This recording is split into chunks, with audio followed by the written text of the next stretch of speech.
ក្នុងរបបថ្មីមួយនៃទំនាក់ទំនងអន្តរជាតិប្រធានាធិបតីអាមេរិកលោកដូណាល់ត្រាំបានធ្វើឲ្យមជ្ឈដ្ឋានការទូតសកលលោកមានការភ្ញាក់ផ្អើលយ៉ាងខ្លាំងបន្ទាប់ពីលោកបានប្រកាសគាំទ្រយ៉ាងពេញទំហឹងចំពោះលោកស្រីសានីអេតាកាអេឈីនាយករដ្ឋមន្ត្រីចាំផ្ទះរបស់ជប៉ុនមុនពេលការបោះឆ្នោតសកលដែលនឹងត្រូវប្រព្រឹត្តនៅថ្ងៃអាទិត្យទី8ខែកុម្ភៈឆ្នាំ2026ខាងមុខនេះដែលស្របគ្នានឹងការបោះឆ្នោតសកលនៅប្រទេសថៃដែរយោងតាមប្រភពសារព័ត៌មាន Reuters ដែលបានចុះផ្សាយកាលពីថ្ងៃទី5ខែកុម្ភៈឆ្នាំ2026សកម្មភាពរបស់លោកដូណាល់ត្រាំត្រូវបានគេមើលឃើញថាជាការបំពានក្រមសីលធម៌ការទូតដែលសហរដ្ឋអាមេរិកតែងតែប្រកាន់ខ្ជាប់ជាយូរមកហើយគឺការមិនលូកដៃឬគាំទ្របេក្ខជនណាម្នាក់ដោយចំហអំឡុងពេលបោះឆ្នោតនៅក្នុងប្រទេសដទៃនៅលើបណ្ដាញទំនាក់ទំនងសង្គម Truth Social ប្រធានាធិបតីដូណាល់ត្រាំបានទៅសេលើកដំកើងលោកស្រីសានីអេតាកាអេឈីជាមេដឹកនាំដែលរឹងមាំមានអំណាចនិងមានបញ្ញាឆ្លាតវៃបំផុតលោកបានលើកឡើងថានាយករដ្ឋមន្ត្រីសានីអេតាកាអេឈីគឺជាបុគ្គលដែលស័ក្តិសមនឹងទទួលបានការលើកដំកើងយ៉ាងខ្លាំងចំពោះការងារដែលលោកស្រីនិងរដ្ឋាភិបាលចម្រុះកំពុងធ្វើដូច្នេះក្នុងនាមខ្ញុំជាប្រធានាធិបតីអាមេរិក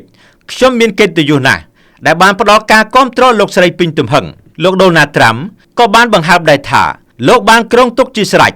នៅជំនួបជាមួយលោកស្រីសានីអេតាកាអេឈីនៅសេតវិមាននៅថ្ងៃទី19ខែមីនាឆ្នាំ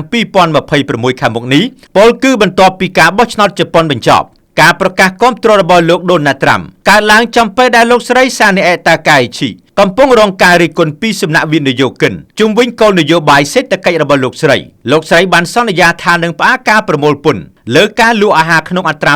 8% ដើម្បីជួយប្រជាជន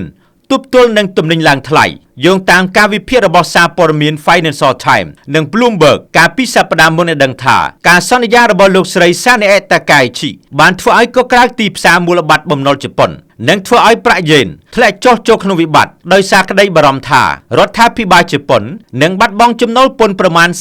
32.5 ពាន់លានដុល្លារក្នុងមួយឆ្នាំដែលវាជាសម្ពាធបន្ថែមលើប្រទេសនេះដែលមានបំណុលសាធារណៈខ្ពស់បំផុតក្នុងលោកជ័យជំនះរំពឹងទុករបស់បកសេរីប្រជាធិបតេយ្យ LDP របស់លោកស្រីសានីអេតាកាអេឈីដែលត្រូវបានគេព្យាករណ៍ថាអាចនឹងទទួលបានដល់ទៅ300អាសនៈក្នុងចំណោម